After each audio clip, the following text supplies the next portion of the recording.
बिहार कर्मचारी चयन आयोग के द्वारा इंटर स्तरीय द्वितीय इंटर स्तरीय संयुक्त प्रतियोगिता परीक्षा से रिलेटेड एक जो है आवश्यक सूचना दिया गया है। ये सूचना 15/12/2025 को जो है सर्कुलेट किया गया है। ये रिलेटेड क्या है कि अभी क्या हुआ है कि जो द्वितीय इंटर स्तरीय संयुक्त प्रतियोगिता परीक्षा का फॉर्म जो भरा जा रहा था, उसमें डेट का एक संशोधन करके क्या किया गया है कि आगे बढ़ाया गया है। यानी कि जिन अभ्यर्थियों के द्वारा इंटर स्तरीय प्रतियोगिता परीक्षा का संयुक्त प्रतियोगिता परीक्षा का फॉर्म नहीं भरा गया है, वो अभ्यर्थी अब जो है ये फॉर्म कब तक भर सकता है, तो फॉर्म भरने का जो परीक्षा शुल्क है वो 13 जनवरी 2026 तक जमा कर सकता है, ठीक है? और ये अंतिम तिथि यानी कि आप परीक्षा शुल्क जमा कर सकते हैं 13 जनवरी तक और 15 जनवरी 2026 तक आपको क्या करना है कि अंतिम रूप से इस फॉर्म को सबमिट कर देना है। तो इसमें ये बताया गया है कि इसमें जो है ये बताया गया है कि देखो क्या है कि कुछ दिन पहले एक ये जो है क्या हुआ था कि 27 सितंबर को एक नोटिस द्वितीय अंतर्राष्ट्रीय संयुक्त प्रतियोगिता परीक्षा का जो है संशोधित किया आया था। तो विज्ञापन संख्या जो है ये आया हुआ था जो प्रकाशित की गई थी जिसमें कुल रिक्तियों की संख्या कितना बताया गया था तो 23,175 ठीक है। अब क्या हुआ है कि बिहार में जो सामान्य प्रशासन विभाग है उसके द्वारा कुछ अन्य रिक्तियों को भी इसमें ऐड करने के लिए कहा गया है जिसकी वजह से ये अन्य नियुक्तियां जो है कितनी है संशोधित नियुक्तियां तो 1317 नई जो है वैकेंसीज को ऐड करके अब इसमें जैसे 13,175 में जो है एक 1317 नई जो ये है वैकेंसीज को ऐड किया गया है तो अब कुल जो द्वितीय इंटरस्तरीय संयुक्त प्रतियोगिता परीक्षा में जो वैकेंसीज की संख्या है वो कितना है तो 24,492 है। तो जब सीट बढ़ाया गया तो अब क्या हुआ है कि इसका जो लास्ट डेट था फॉर्म भरने का तो दिसंबर तक 15 दिसंबर तक लास्ट रखा गया था। तो अब सीट बढ़ाने की वजह से अभ्यर्थियों के जो है हित को देखते हुए क्या-क्या है कि संयुक्त प्रतियोगिता परीक्षा के जो बिहार कर्मचारी चयन आयोग है, इसके फॉर्म को भरने का फॉर्म में जो है परीक्षा शुल्क जमा करने का ये डेट कब तक फिक्स किया है तो ये 13 जनवरी 2026 तक किया है, ठीक है? और अंतिम रूप से आपको फॉर्म सबमिट कर देना है कब? तो 15/1/2026 तक। तो अब देखो कि बिहार के उन अभ्यर्थियों को जो इंटर पास है, वो सभी अभ्यर्थी इस एग्ज़ाम में भाग ले सकता है, इस परीक्षा में भाग ले सकता है।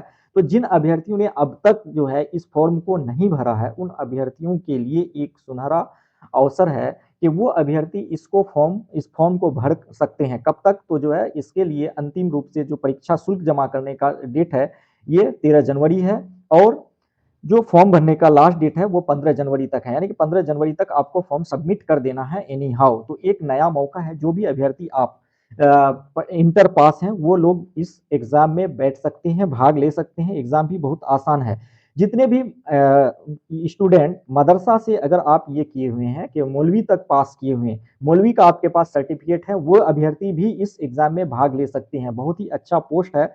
आपके पास अगर मदरसा का डिग्री है, चाहे वो जो है लड़के हो या गर्ल्स हो, कोई भी जो जिनके पास भी मदरसा का डिग्री कहाँ तक तो मौलवी अगर पास है, तो वो इस फॉर्म को आसानी से भर सकते हैं क्योंकि मदरसा का जो मौलवी का सर्टिफ़िकेट है, एज़ इक्विवेलेंट टू +2 है, यानी कि 12th क्लास के बराबर जो है मान्यता दिया गया है। तो आप अगर हैं 12th क्या कहते हैं कि मौलवी से अगर किए हुए हैं आप क्या कहते हैं कि मौलवी पास किए हुए हैं मदरसा बोर्ड से, तो भी इस फॉर्म में क्या कहते हैं कि इस परीक्षा में भाग ले सकते हैं। देखिए, क्या है कि इसमें जो है इसकी संख्या बहुत अधिक है। सीट की संख्या अगर देखा जाए, तो बहुत अधिक सीट की संख्या है, ठीक है? सीट की संख्या जो अगर देखोगे, तो सीट की संख्या बहुत अधिक है। ये देखो, कितना है? तो जो है अभी 24,492 सीट हो गया है। तो इतने सारे सीट में आप आराम से एक सीट निकाल सकते हैं, एक पोस्ट ही आपको चाहिए और इसमें कुछ ज़्यादा नहीं है। देखिए, आप फॉर्म भरने जब जाएँगे तो वहाँ पर कंप्यूटर से रिलेटेड भी सर्टिफ़िकेट माँगेगा, ठीक है? कंप्यूटर से रिलेटेड भी अगर आपसे सर्टिफ़िकेट माँगता है, तो कंप्यूटर का सर्टिफ़िकेट क्या है कि कुछ पार्टिकुलर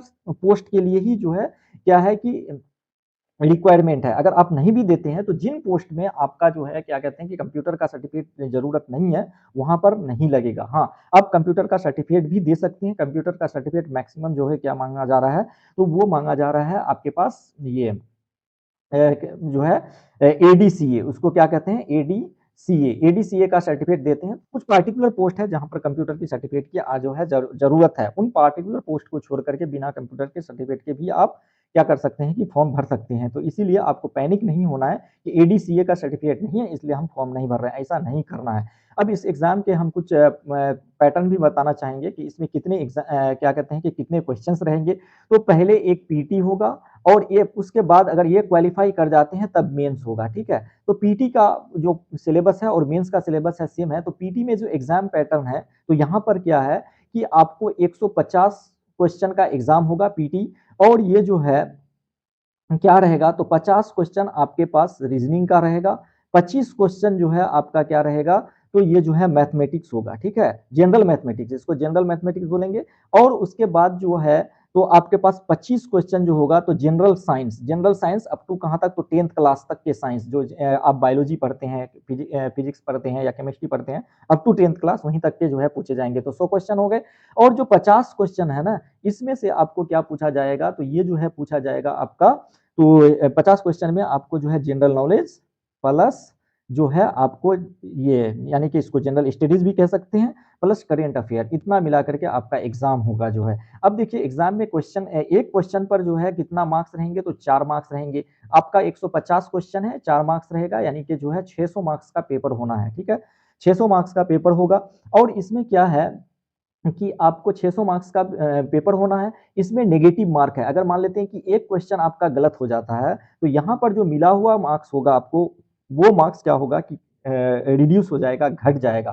तो आपको सावधानी के साथ बनाना है, आपको स्पीड और एक्यूरेसी दोनों रखना है। अगर आप ज़्यादातर नेगेटिव कर देते हैं, तो वो भी चांस होता है कि आपका जो है रिजल्ट रुक सकता है। तो इसलिए नेगेटिव भी नहीं करना है। नेगेटिव मार्क्स देने का जो है ये है कि अगर नेगेटिव देता है तो बच्चे ज़्यादा कॉन्सन्ट्रेट होकर के उसको पढ़ते हैं और अच्छे से क्वेश्चन बनाते हैं। तो इसलिए किसी भी एग्ज़ाम का नेगेटिव अगर मार्क्स है, तो ये अच्छे स्टूडेंट के लिए जो है बेनिफिशियल रहता है, ठीक है? जो स्टूडेंट बहुत ही मेहनत करके जाते हैं, तो इन उन स्टूडेंट के लिए जो है नेगेटिव मार्क्स बहुत ही जो है बेनिफिशियल होता है, उसको उसका रिज़ल्ट ज़्यादा होता है। और जो बच्चे मेहनत करके नहीं जाते हैं, तो वो चाहे नेगेटिव रहे या नहीं रहे, उतना फ़र्क नहीं पड़ता। इसीलिए आपके पास अभी सफिशिएंट टाइम है और अच्छा खासा। अच्छा, हम इस एग्ज़ाम में टाइम कितना लगेगा? तो 2 आवर का एग्ज़ाम होता है, ठीक है? 2 आवर्स का जो है एग्ज़ाम होता है। 2 आवर्स में ही आपको इतने सारे क्वेश्चन को बनाना है। क्वेश्चन भी बहुत छोटा-छोटा रहता है, बहुत ज़्यादा हाई लेवल के क्वेश्चन जो है नहीं पूछे जाते हैं, इसीलिए आपको घबराने नहीं है इसके लिए। और क्या कहते हैं कि बुक कौन-सा फ़ॉलो करना है, तो बुक से रिलेटेड भी हम कुछ इन्फॉर्मेशन लेके आएँगे, आप वहाँ से देख लीजिएगा। या बहुत सारे प्रैक्टिस सेट मार्केट में है अवेलेबल, आप वहाँ से पढ़ सकते हैं। कुछ कोचिंग से ऑनलाइन कोचिंग चलती है, वहाँ से भी आप कर सकते हैं। तो अगर मेरे द्वारा दिया गया इन्फॉर्मेशन आपको जो है हेल्प करता है या आपको बेनिफिशियल होता है, तो मेरे इस वीडियो को लाइक करें, शेयर करें और जो है मेरे यूट्यूब चैनल को सब्सक्राइब करें। Thank you so much.